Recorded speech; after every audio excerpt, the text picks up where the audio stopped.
Hello, my name is Alex Speck-Zolte. My name is Darren.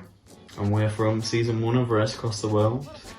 Welcome to my YouTube channel. Thank you for over 500 views in the first 3 days and counting. And thank you for over 100 subscriptions in the first 3 days. Absolutely amazing. I was not expecting anything like that. Thank you so much. So today I'm doing a Q&A.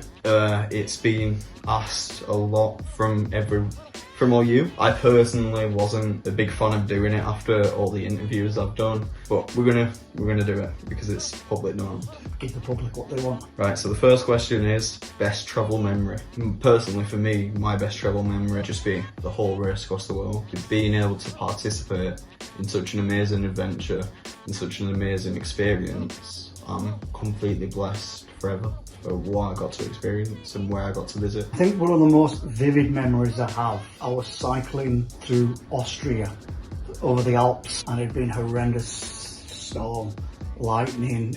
I was very, very scared, and I got to the top of the mountain and then the skies cleared and I could see for miles and miles and miles, and a zen-like feeling came over me. Just, one of these moments where you just think, yeah, this makes it worth it. How many people were travelling with you? So the whole time we had Brent and Lorraine, our camera people. They slept where we did, they ate what we did. I like our family, Brent and Lorraine. Big shout out to Brent and Lorraine. We love Brent and Lorraine, don't we? Yeah, the journey wouldn't have been the same journey without them guys. What was the application process like? So our application process was different to season 2 from what we've heard. They had a video message and they had to do some other things and whatnot. Where for us, we were on the pilot, it was a guinea pig.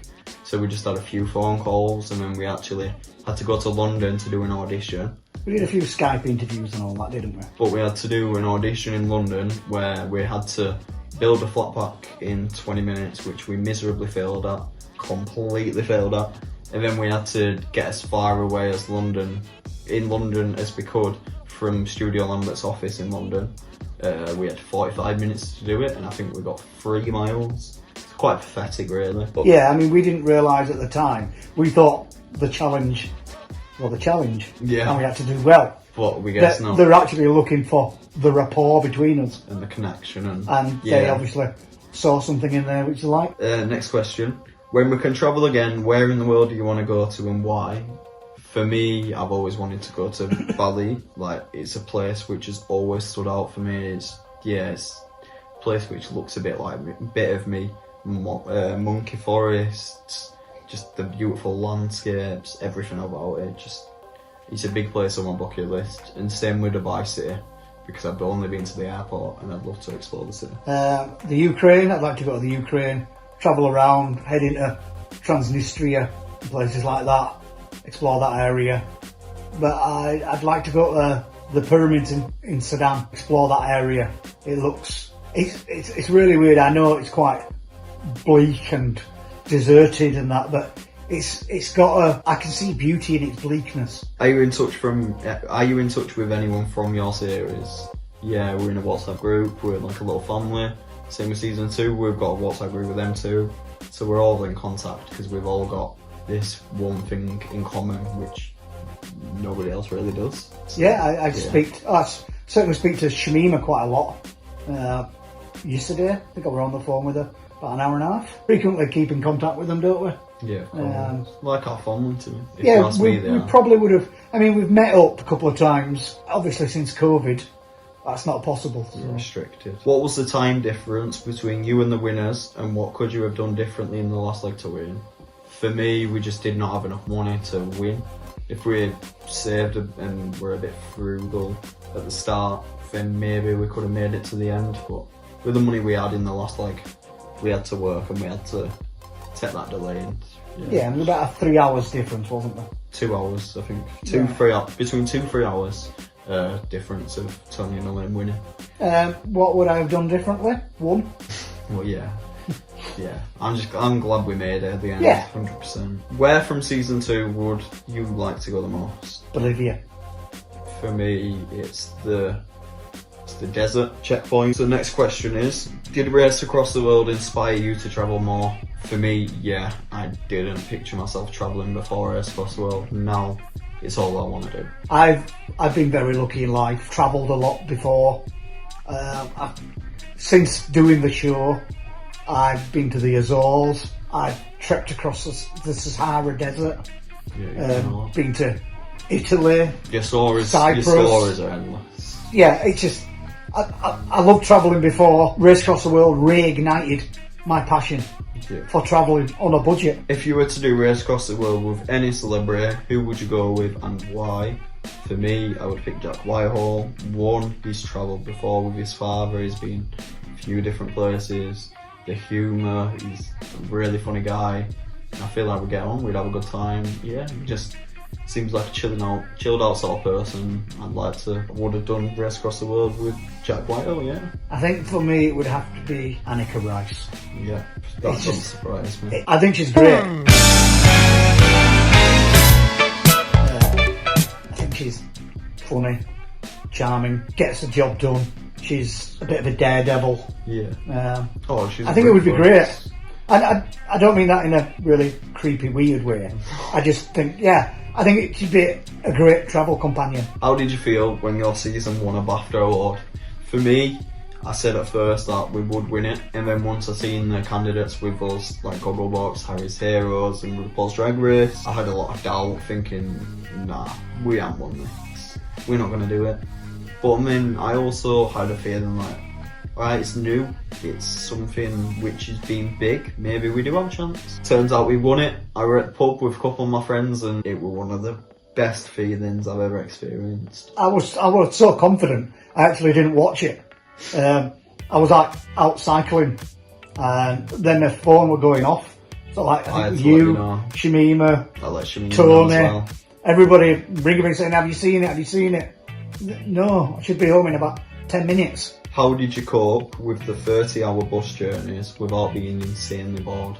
For me, it was having an MP3 player with no internet and no Bluetooth, so I could just listen to my own music and do my own thing pretty much. I don't get bored. I believe boredom's a state of mind. I can spend hours in my own head.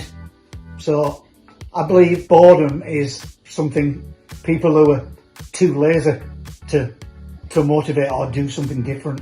Yeah, definitely. In my opinion. Were you really disappointed you didn't win the money? For me, not at first, because we made it one experience. And even still now, like, to have like the 10 grand or to do that trip, which we did, I picked the trip any day because the trip was priceless. But looking back, the 2-hour difference, if we were early, we won it and whatnot, it would have changed a lot of things. So there's a yeah or no, but overall I'm just happy we made it at the end. I didn't care about the money.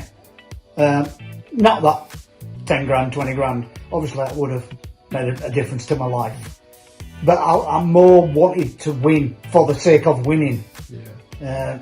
I don't think anybody should take part in a journey like that just for the money. Yeah. The prize money should never be a lot. They should never do it like on Amazing Race. It's like millions of dollars or whatever, isn't it? Yeah, it's $1 million or something yeah, like that for Amazing Race. I don't think it should ever be like that. What happens on Race Across the World if you don't make it? Do you get immediately sent home? Well, yes. Well, we don't know. I'm guessing so. Sue and Claire, I'm guessing they went home. We don't know because it never happened to us and it only happened to Sue and Claire, but we didn't see them after we left them, so we don't actually know. We spoke to Michael and Chantel and they said they had a nice little holiday afterwards, so. Yeah, didn't they spend like 2 weeks in Colombia or something? Yeah, they went somewhere, they were still in us, so. But, and I don't blame them, I'd have done the exact same thing if I were them. So, the honest answer is we don't know. And I really feel sorry for Michael and Chantel because the journey was cut short. But yes. Yeah, it's unfortunate. Have you planned any travels for the near future? Well, during at the moment, don't really know what's going on. Hoping to get away at the early New Year. Praying to get away early New Year. I was hoping to get away during the New Year. I was looking at going to possibly Canada or something, but I don't know, maybe Malta or somewhere close by for a week. How difficult would it be to do the journey without the security? So, we only had one security guard all the way from Turkey to the Chinese border. and we hardly spoke to him, we hardly seen him. There were a few times where we spoke to him. It wasn't often.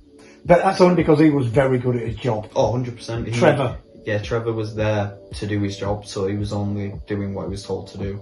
But he was a nice guy when we spoke to him. Oh yeah, he was great. But And he even got to meet David Attenborough, which, what an amazing experience that would be. he were always there in the background. Yeah. But he never. You only knew he were there if you actually looked for him, Yeah. didn't you? But that's only from Turkey to China. Yeah. They were only with us from that point. Yeah. Yeah. We probably had. There were probably people looking out for us we wasn't aware of. Which football team do you support? I'm a big Liverpool fan. I've supported Liverpool since the Istanbul final, the first ever football game I watched. And yeah, it's been a big thing for me to always watch Premier League and Liverpool, watch them all the time, anytime. But with regards to Premier League, I've always liked Arsenal from the Tony Adams and Bergkamp era. I loved how they played football. How did it feel when you got back home? For me, I was very tired. I must have spent at least a week in bed or something like that, just chilling out after such a crazy experience. Lack of sleep, just always on the move and just always having your mind active, like thinking what you're gonna do next. It was just nice to just chill out. I think it's reasonably standard that anybody who goes on a long adventure, when you come back, you feel depressed, down, deflated. I think it's the idea that you're going back to, you go through such a crazy roller coaster of emotions, and everything's constantly changing. I think that you find the idea then of normality to be somewhat depressing. What were the worst bus/train journey you had? For me, it would have been the one going through Kazakhstan. It took about 32 hours or more. Couldn't get off the train at any point. What a nice train journey though. For you, yeah, it had always been your dream, but for me, it was just too long and I got bored and I just wanted to go explore and at least get off the train. It just got a bit claustrophobic and a bit, yeah. I don't have a worse one really, from what I can remember. But I don't get bored. When did you set off for Race Across the World? So this is how I remember it. Conor McGregor and Khabib had a fight in UFC. That night it was on 4 a.m. It was the same day we set off to London. So I set off at 3 in the afternoon or something like that. Stayed in a hotel, and the day after our phones got taken off us. Everything else we were still in a hotel. And the day after that is where we got told that we're going, and then we didn't find out where we were going until an hour before we set off. Do you want to travel anywhere in the UK where you haven't been before? For me, it would be Northern Ireland. Never experienced that so far before. I've experienced Wales, Scotland, England. I'd like to go to Northern Ireland. I've travelled extensively around the UK. I love cycle touring in the Scottish Highlands. I love visiting the Lake District, North York Moors. I think England's got a hell of a lot to offer. I don't think I've been around southern Wales, so that's probably an area I wouldn't mind exploring at some point. The final question is, what happened with you and the Chinese flower market girl? Wow, you are handsome. So what's your response? Bless you. Thank you. Yeah. So, her name is Vicky, for starters. If you've seen Race Across the World, you might have seen that I met a woman in China, flower market. Got on really well. That's Very well. Yeah, got on very well, and if we can be in contact, if she messaged me or if I messaged her, then I could be in contact. It's one of them. Well, I'm not answering this question again, but anyway. You could be a politician. I just want to thank everyone for watching the vlog, watching the first episode. Now this is the second one. I wanted to announce that next Sunday will be a blind food tasting test with my dad again. It's going to be interesting. I'll be uploading every Sunday as much as possible and just trying to be as active as possible. If you have any future suggestions about any ideas in the future, anything which you'd like to see, please let me know. Whatever you do, please subscribe, like, share, comment, and yeah, thanks for watching. me down easy.